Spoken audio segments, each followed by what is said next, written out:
Al Capone rose to power with a deadly combination of raw brutality and brains. He wanted the public to love him, but those who dared to cross him knew better. Scarface Al Capone was a very, very evil man. For the big fellow, killing was just part of his business plan. A plan to become the CEO of organized crime in Chicago.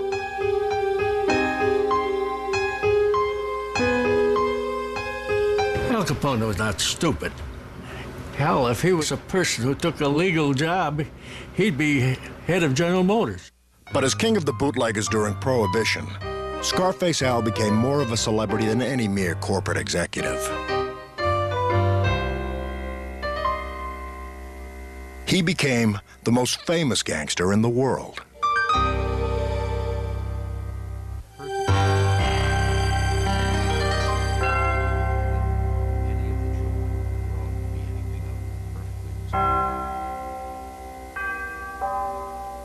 Alphonse Capone was a first-generation American, born January 17, 1899. His parents had many dreams when they left Naples for America. But when they settled in Brooklyn, the Capones found hardship. They lived first in a tenement in the crime-filled Navy Yard district. Life was rough for the Capones as they struggled to escape the waterfront. They finally moved, when Al was 10, to a better neighborhood. He had a perfectly fine mother and father. His mother was devoutly religious to the end of her life. His father was a perfectly respectable barber. No reason to believe that any of the children would grow up to be anything other than perfectly respectable children, and they all grew up to be criminals. Al's criminal path started early. He joined the toughest local gangs, stole things, and when necessary, used his fists. Young Al had flair. He was a cut above the punks who roamed the neighborhood with him. When he saw an elderly widow's washboard being stolen when he was a kid, he organized a kid gang to go get it, to retrieve it, to beat up the other kids who stole it, and to return it to her, and then to lead a parade, a sort of a celebratory parade afterwards, in which he could portray himself and play the hero. So even at a very young age, even pre-adolescent, you can sort of begin to see the outlines of the Al Capone who grew up with a kind of a Robin Hood legend. Capone learned more on the street than he ever did in school. He dropped out in 6th grade after smacking his teacher and in turn getting a thrashing from the principal. What he learned was how to shoot, first with a pool cue, then with a gun. Capone caused trouble with his buddies, but he also helped support his big family. Al tried the straight life, working in a munitions factory, as a pin setter in a bowling alley, and as a cloth cutter in a bookbindery. He also, as a sideline, became a bouncer out in Coney Island in a bar known as the Harvard Inn, which is kind of a joke because it was owned by a gangster named Frankie Yale. That's where Capone really got his first taste of mob life or gangster life in New York. It was also where a small-time hoodlum, Frank Galluccio, shielded his little sister, Lena, from Capone's advances and marked 18-year-old Al for life. Capone came over to the table, bent over, and said to Lena loud enough so that the people at the next table swiveled their heads in surprise at the language, which was strange. "Honey, you got a beautiful ass, and I mean that as a compliment, really." Defending his sister's honor, Galluccio pulled out a knife and slashed the left side of Capone's face, giving rise to the nickname he hated, Scarface. Capone was ashamed of the scars, sometimes using powder to hide them, preferring to be photographed from the right side, and saying the scars were the result of a war injury. These formative years were when Capone caught the eye of a sharp Brooklyn mobster 17 years his senior. Johnny Torrio would become Capone's role model. Torrio moved to Chicago to run things for Vice Lord Big Jim Colosimo. Big Jim controlled a string of gambling dens and whorehouses. Colosimo's nightclub, just south of downtown, was where the action was. Entertainers, gangsters, and politicians crowded the joint. Big Jim's empire swelled. Torrio needed a lieutenant with brains as well as brawn, so he recruited Capone. With the imminent passage of Prohibition, Al would be an asset to Torrio. People he knew weren't going to stop drinking, and this opened up a brand new tax-free business to him. Al Capone, only 19, had just become a father and husband, in that order. He married an Irish girl, May Coughlin, who was 2 years older. Al, May, and their baby came to Chicago in 1919. The city would never be the same. In the roaring 20s, Chicago was synonymous with corruption. Wild nightlife, rampant crime, and flowing booze. When Prohibition became the law in January 1920, it was a special invitation for 20-year-old Al Capone to scheme, move in, take over, and kill anyone who got in his way. Within a few years, Capone would be running a criminal organization the likes of which Chicago had never seen. But first, he had some things to learn from his boss, Johnny Torrio. Torrio was Capone's mentor. It was coming up through the ranks, being attractive to the boss, having the boss say, this is someone who might succeed me one day. I'm going to bring him along. You started out in one of the houses of prostitution, either as a bartender slash bouncer slash pimp slash roper. There's stories of supposedly Capone standing outside in front of one of the houses just saying to passersby, hey buddy, we got some nice girls inside. The hot spot where Capone worked was Colosimo's nightclub, watering hole for the city's high rollers. With Prohibition, Torrio saw dollar signs. Bootlegging was his answered prayer, but his boss, Big Jim Colosimo, thought he was rich enough and didn't need a new racket. Without Big Jim, Torrio couldn't expand. Exit Big Jim, but someone had to do it, and it was Capone who was the one who was chosen to arrange it. Al hired his former New York boss, Frankie Yale, to do the killing. Big Jim was rubbed out in May of 1920 in the lobby of his own club. The style of this hit was to become a hallmark of Capone's murders, planned, deliberate, and witnesses who had sudden amnesia. Now, Torrio and Capone could take over and cash in on bootlegging. Capone had the right instincts, but he still needed some polish. Torrio took the rough edges off of Capone. Aside from everything else, he insisted that he go to night school to improve his accent. He must have had a Brooklyn accent, but evidently he ended up without that kind of an accent. The people who knew him later in life said, no, he had no particular accent at all. Capone rose quickly through the ranks of the underworld. He never wanted to be thought of as a criminal, but rather as a gentleman with a passion for opera and the finer things money could buy. Well, he was a very snappy dresser for those days, but not exactly in the Brooks Brothers mode. He went to yellow and green were his dominant fashion statement colors, with a milky white Borsalino fedora that was a gem. He wore a huge 11.5 carat pinky ring that cost $50,000. He wore Italian glove silk underwear. His style earned him the nickname he liked, Snorky, meaning sharp dresser. Al was flamboyant. His 5'10.5" 175 pounds, commanding attention as he and his gang swept into nightclubs. He used to come in with 4 or 5 guys, and they'd all sit at the table, and then the girls would come over, the hostesses in the club. They'd all come around, make a big fuss over him, and he'd give them money. You know, he was very liberal. Oh, sure, I met him. He was a very nice person, as to know him, you know.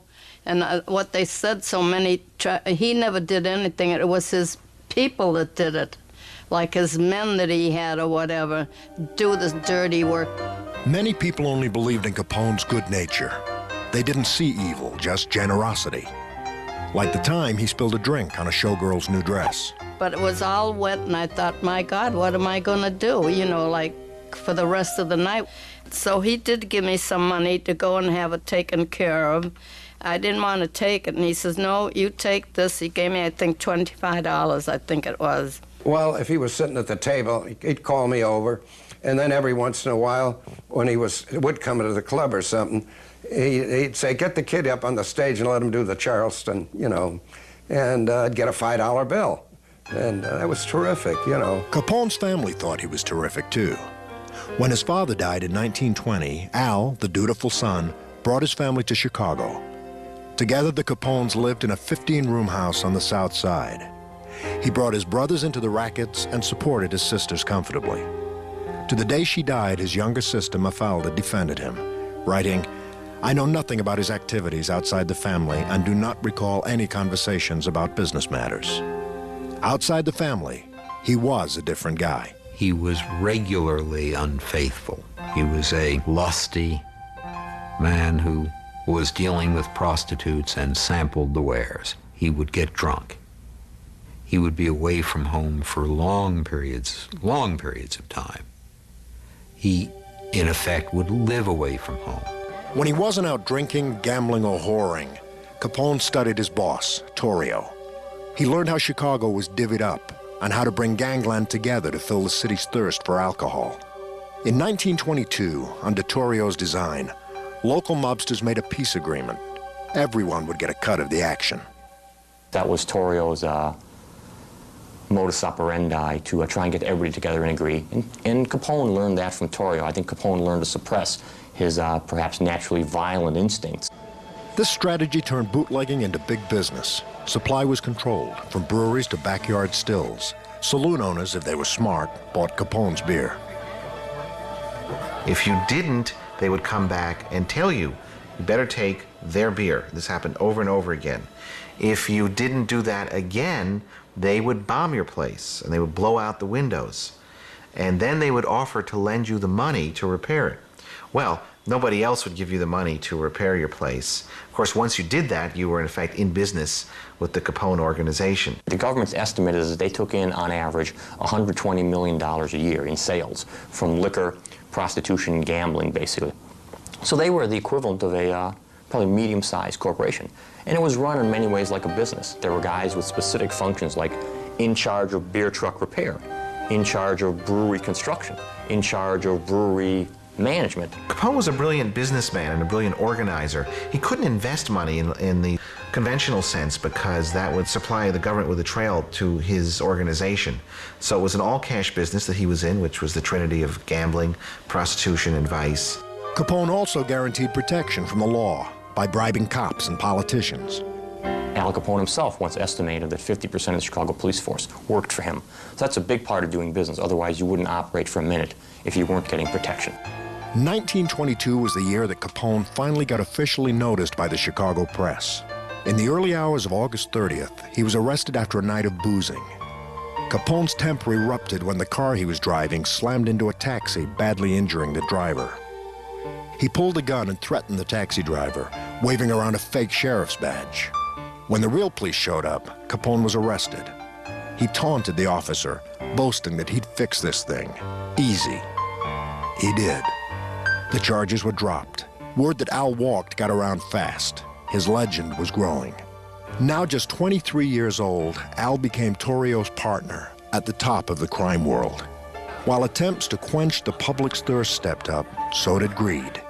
In 1923, the gangland peace negotiated under Torrio shattered.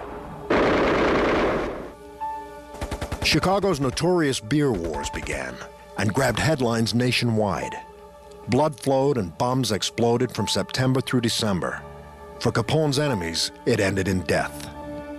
The only thing these guys would do would be to respond with violence.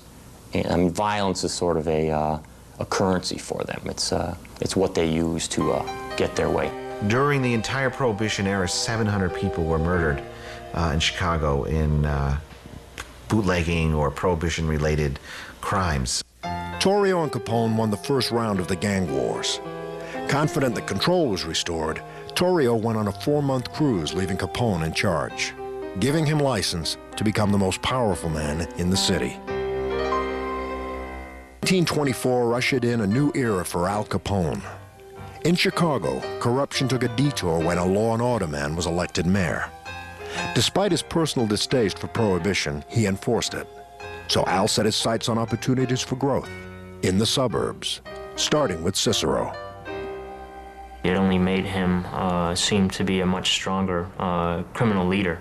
By expanding into the suburbs, he was really able to seal up Chicago lock, stock, and barrel for his own. Cicero was made to order for Capone's gang. It was a working-class bedroom community of 60,000 where bribery worked like a charm. From suburban headquarters at the Hawthorne Hotel, Al cut deals with local officials to operate beer and gambling joints. To keep his power base, Capone rigged the Cicero election. His men shot, beat up, and held voters hostage who were opposed to mob rule. On Election Day, April 1st, 1924, the Capone ticket was victorious. But Al suffered one major defeat. His 30-year-old brother Frank was killed in a shootout with Chicago police. The death of Frank Capone, I think, had a profound effect on Al and turned him from a kind of low-key Johnny Torrio type of racketeer into a much more desperate and violent hoodlum. It made him feel that his own life could be cut short at any time and that he would go for as much as he could. The week after Frank's death, Capone opened Cicero's first betting parlor, the Hawthorne Smoke Shop. Capone always said he had bad luck with horses, but now it didn't matter because he got a hefty take of racetrack profits, especially when the races were fixed. To his friends, he doled out hot tips like candy. He and his bodyguards were walking around, and he comes by the racetrack, and he says, "Hey, kid, how you doing?" He says, "You see number 6? He said, "He's going to win." So one of his goons came over and slipped a ticket in my pocket. It was a $5 ticket. The horse went off at 60 to 1, and with my $5, I think I collected something like $300 and something. Capone and his boss, Johnny Torrio, now had their hands in the till of 160 gambling joints and 123 saloons just in Cicero. Not everyone, however, was so impressed. A crusading 21-year-old newspaper editor, Robert St. John, was disgusted. In his paper, he exposed town leaders on the mob payroll and detailed a Capone brothel with a death chamber run by Al's older brother, Ralph. And of course, that made me an enemy of the Capones. As I was going to my office early one morning, I glanced up and saw a big black touring car come roaring toward the intersection. This car screeched to a halt and 4 men jumped out. I recognized Ralph Capone immediately, and they headed for me, and I was halfway across the intersection. I dropped to the ground, curled up, and put my head between my legs, and they gave me a real working over. Blackjacks and billies, but the interesting weapon they used was a cake of soap in a knitted woolen sock. This was one of the Capone's favorite murder instruments, because if using this instrument, if they hit the base and the neck and the base of the skull, you can kill a person. This time, though, it didn't work. St. John survived and was hospitalized. And when I got out to pay my bill, the cashier of the hospital said, "Oh, your bill was paid this morning." And I said, "Oh, there's some mistake. He can't have been paid." Oh, yes, and they described the man who had paid it. A slight scar on his left cheek. It was Capone. To add insult to injury, Big Al had also bought controlling interest in St. John's newspaper. Capone's takeover of other suburbs was easier. In Chicago Heights, he helped local mobsters win their gang war. In return, Capone made a financial killing, gaining an interstate bootlegging network. At one time, it was reported that Chicago Heights was worth around $36 million to him. By having the Chicago Heights people behind him, his network would virtually double in size. Capone joined forces with the Chicago Heights mob, and in a town where corruption ruled, the big fella was royalty. And there were times when he'd ride in an open car and people would come up to him and shake his hand, and he would treat people like they were his friends, like they were family, and because of that, they had a lot of respect for him. That respect paid off.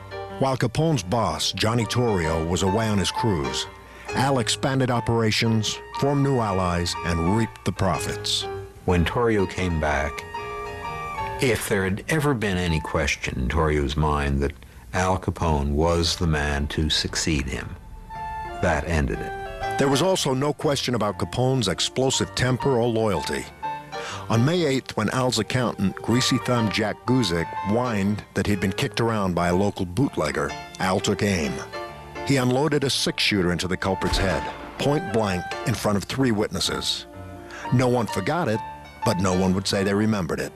Al went into hiding, but later turned himself into the police, saying he was out of town the day of the murder. Once again, he beat the rap.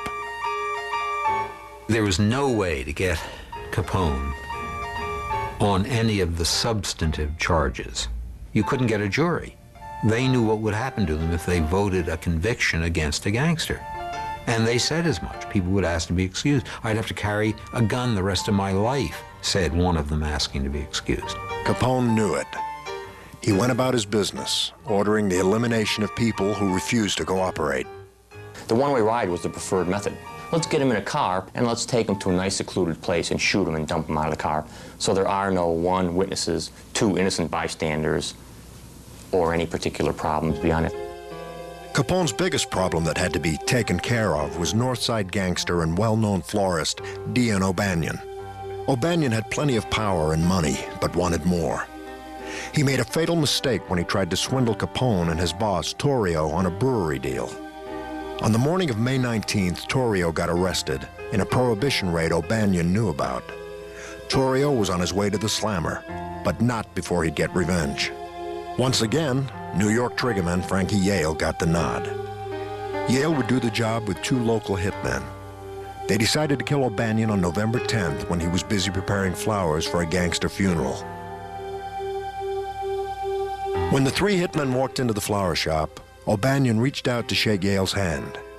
Yale held on as the others pumped O'Banion full of lead.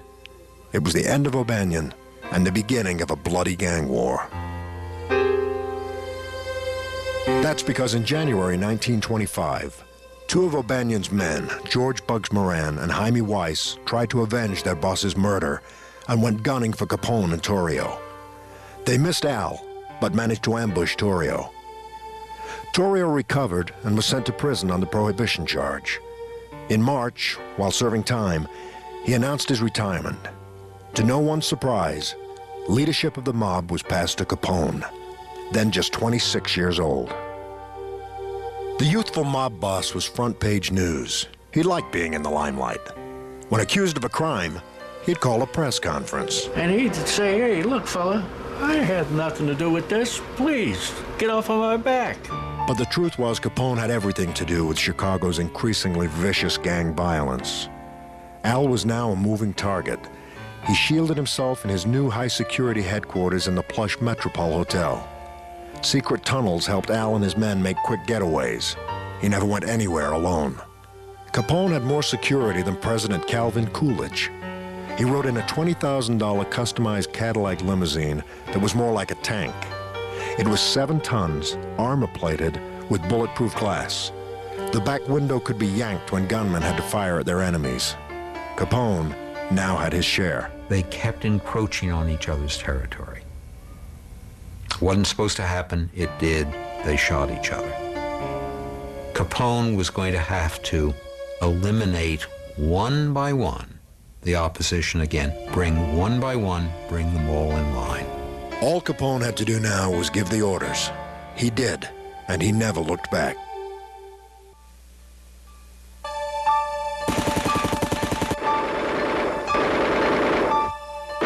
"1925 echoed with gunshots. Violence was escalating with no end in sight. Al Capone and his enemies were fighting with a new weapon, the Tommy gun. It immediately changed the rules of the game because they were much more violent than pistols. Once you combined a machine gun with a moving car, you had a lethal instrument, the likes of which had never been seen before. So they upped the ante in all the gangster wars. Chicago was, for better or worse, kind of the example par excellence of gangland and gangland violence. The violence was much more noticeable and spectacular here than, say, in New York or elsewhere. Capone, however, brought violence to New York. He went there in late December to take his son to a doctor. Then he gave his buddy Frankie Yale a Christmas present, slaughtering 3 of Yale's enemies. Capone and his men were arrested. As usual, all the witnesses were silent, and the charges were dropped. Al came back to Chicago, to 1926 and the continuing gang war. The stakes were getting higher when on April 27th, Al led a 5-car assault on a rival gang. Outside a Cicero bar, Capone and his men opened fire. The tally, 3 wounded, 3 dead, including a 25-year-old assistant state's attorney. Bill McSwiggan had stayed close with his childhood buddies who were Capone's enemies. There was an outcry over the murder of a public official, so Capone vanished. In fact, he went to Lansing, Michigan, where he hid out at a little cottage with his mistress for the summer until the heat was off. After a while, he began negotiations with the Illinois state authorities and delivered himself into their custody. Despite a major investigation, a coroner's inquest, and the convening of 6 grand juries, Capone was never indicted. Once again, he got off, proclaiming his innocence. Capone appeared untouchable. In fact, one day he went to a courthouse, a jail, and a police station asking if there was any policeman there, any cop, any detective, any judge who wanted to arrest him. Nobody did. Nobody dared.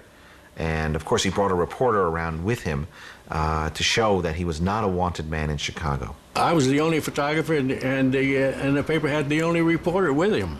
And we went to all these places. And all these places wanted nothing to do with him. Not everyone stayed out of Capone's way.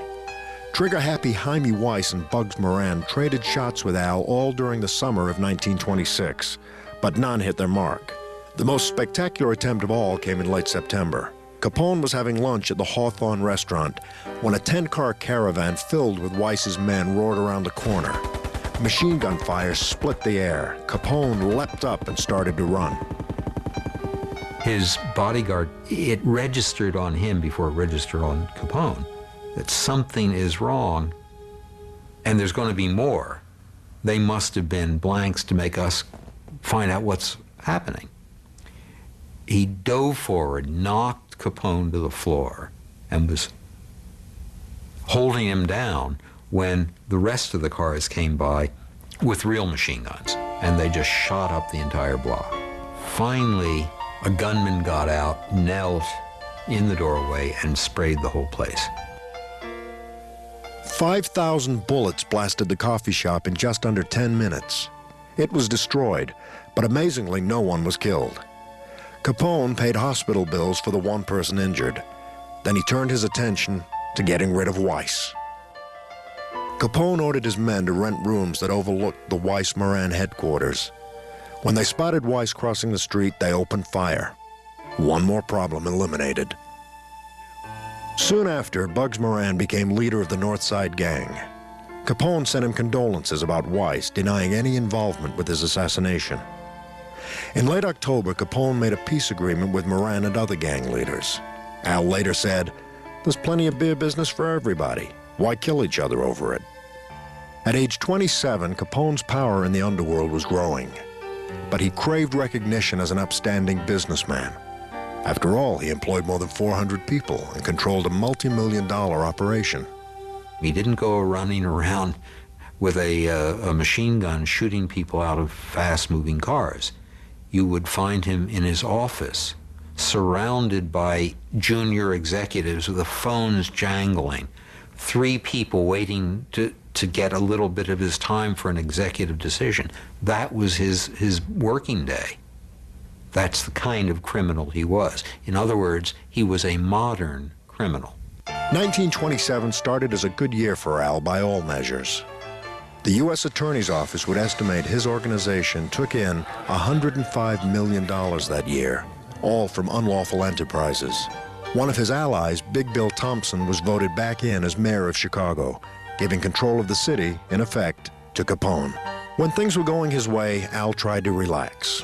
He took his son to baseball games. He boxed. He liked to have a good time. Capone said he was tired of being underappreciated in his role as public servant, that he needed a getaway. So he bought one. In January 1928, Capone paid $40,000 in cash for a 14-room mansion on Palm Island, Florida, near Miami. He invested another $100,000 in improvements to make it a paradise. Still, this wouldn't shelter Capone from problems starting to brew in his own organization. Al learned that his favorite New York hitman, Frankie Yale, was stealing East Coast booze shipments. Loyalty was paramount to Capone, and he felt betrayed. Yale had killed often for Capone. Now the tables were turned. On July 1st, 1928, Yale was the victim, chased and shot down in New York by Al's gunmen. Capone still had one significant rival, Bugs Moran. Moran's gang was hijacking the mob's whiskey. Capone was fed up with Moran's antics, and at the end of December, he went to Florida to mastermind what would become his most infamous crime. The St. Valentine's Day Massacre was one of the most fascinating and complicated hits in the history of gangland in this country, probably also the most celebrated. On the morning of February 14th, 1929, Moran was late getting to his warehouse. His men were there waiting for a shipment of whiskey. Strangers walked in, 2 dressed as cops, 2 others in plain clothes. Moran's men, thinking it was a raid, put their hands up, turned and faced the wall, and instantly were mowed down. An inquest was assembled to investigate. Moran and others pointed the finger at Capone, but Al had an airtight alibi. He was in Florida in a meeting with the district attorney in Miami at the time of the shootings.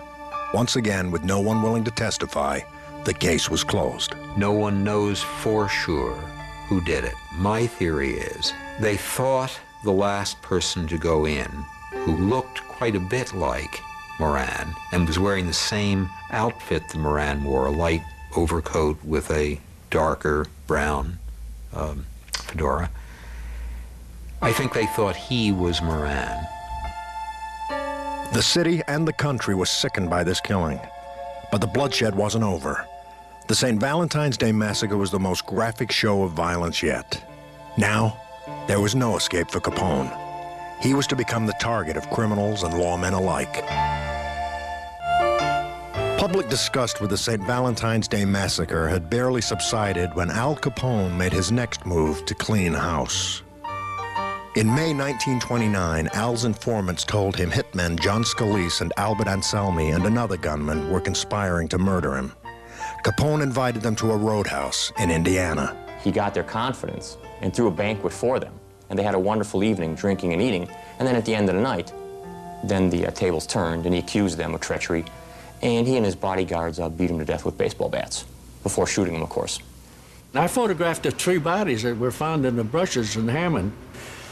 Their heads were smashed. They were bad.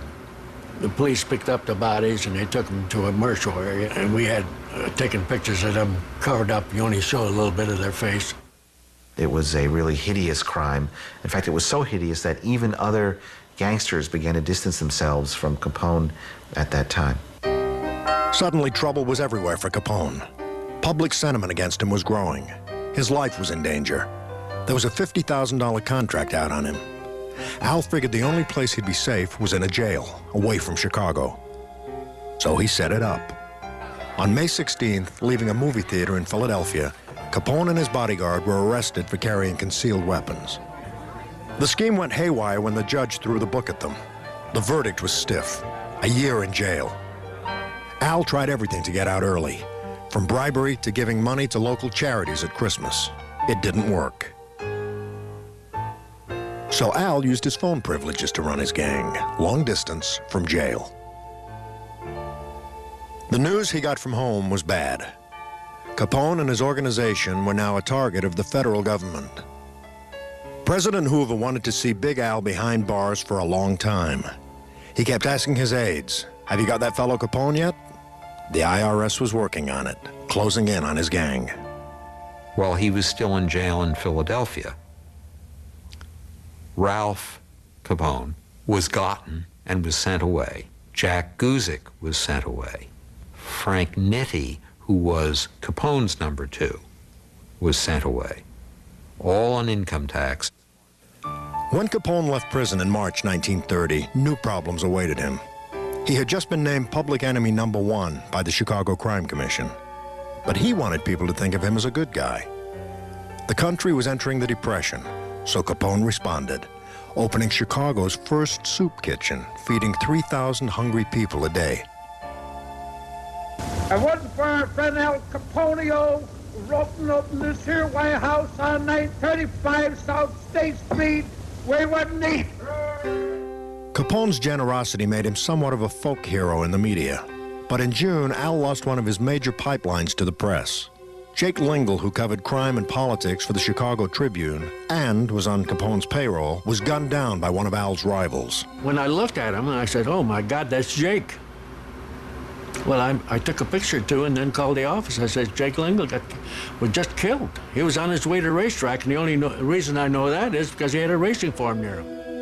Capone avenged Lingle's death and began to deal with his newest enemy, the federal government. Pop culture has left the impression that a group of Prohibition agents shut down Capone. The Untouchables, led by Elliot Ness, in reality, did little more than stage a couple of raids for the press. The IRS taxmen, who had already put away Capone's top lieutenants, were the government's real heroes. But it wasn't easy. Legally, Al didn't own a thing.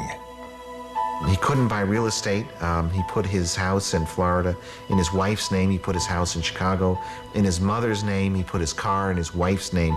He didn't keep ledgers, but some of his bookkeepers kept ledgers. And eventually the IRS discovered the ledgers, was able to decipher the ledgers, and was able to track some of the codes in the ledgers to Capone's old bookkeepers and then track them back to Capone himself. It took 5 years to bring all the evidence together. On June 5th, 1931, the man known as Alphonse Capone was indicted on 22 counts of income tax evasion dating from 1925 through 1929. The prosecution, led by United States Attorney George E.Q. Johnson, said Capone owed Uncle Sam just over $215,000. Capone did everything in his power to control the outcome of this case. Capone hired 5 hoodlums to come out here from New York to kill my father. And they were spotted here, and the Secret Service had tailed them enough to stop this, and Capone was convinced you better send them home. This is just before the trial. We had a squad car, a Chicago squad car in front of our house on the south side of Chicago, and one in the back part of the house, and my father had Secret Service with him all the time doing this thing, but it's the only way to keep him alive. Capone tried to plea bargain, but the judge wouldn't hear of it. Then Capone opened his wallet to buy off the jury. But when the judge found out, he switched jurors moments before the trial was set to begin on October 7th. There was no real defense for Capone. With so many hardworking Americans paying taxes on small salaries and so many out of work, there wasn't much sympathy for Big Al, the big spender. The jury was out 9 hours. There were 22 ballots taken. And as we know by history, that Al Capone was found guilty of income tax evasion. Not murder, not pimping, not all the dirty things he did or killing, but income tax. But that was the only way he could be prosecuted, and that's what my father did. Capone was sentenced to 11 years behind bars, the stiffest penalty of any tax case to date. It's safe to assume that Capone never expected to be convicted, or if he was convicted, he expected to spend perhaps a year or 2 in jail, not 10 or 11 years. As he left court, he looked to the photographers and said, "Get enough, boys. You won't be seeing me for a long time." Capone appealed the verdict, but lost, and went from Chicago's Cook County Jail to federal prison in Atlanta. In August 1934, he was sent to the Rock, Alcatraz. At Alcatraz, Capone kept to himself. His old ways didn't work there. In 1936, a fellow prisoner tried to kill him, stabbing Capone in the back with a pair of scissors. In 1938, Al was officially diagnosed as suffering the degenerative effects of syphilis, picked up from one of his prostitute girlfriends. His mind was going. Capone needed medical treatment, and in January 1939, he was transferred to the Federal Correctional Center outside Los Angeles. In November, he was released from prison and sent to Union Memorial Hospital in Baltimore. Al returned to Florida in March 1940. Syphilis ate away at Capone for the rest of his life. At age 48, on January 25, 1947, Alphonse Capone died of cardiac arrest. His body was taken to Chicago for burial. Well, it was a very cold day in January of 1947. In fact, it was 11 below zero at the time. It was a huge funeral because hundreds of persons turned out. There was an edict by Anthony J. Accardo, who was the boss of the mob and had been a former bodyguard for Al Capone, to all crime syndicate gangsters to show up at the funeral and pay their respects to Al Capone, even though Al Capone had no power and was helpless when he died. Capone's run as a mob kingpin was over, but his fingerprints on crime and Chicago's reputation lives on. There's no doubt but that the Capone era established the underpinnings of what is now the Chicago organized crime family. It gave the mob, a start here in the Windy City.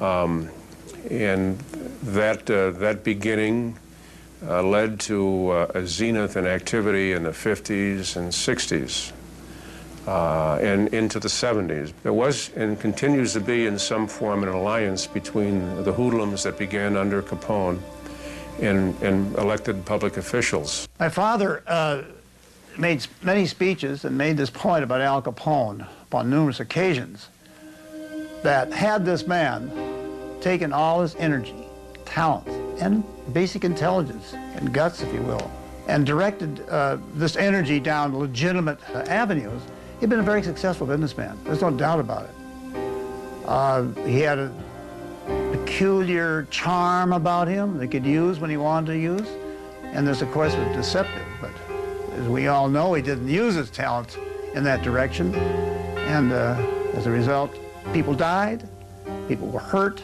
and Chicago lost its reputation. Of course, Capone is world famous.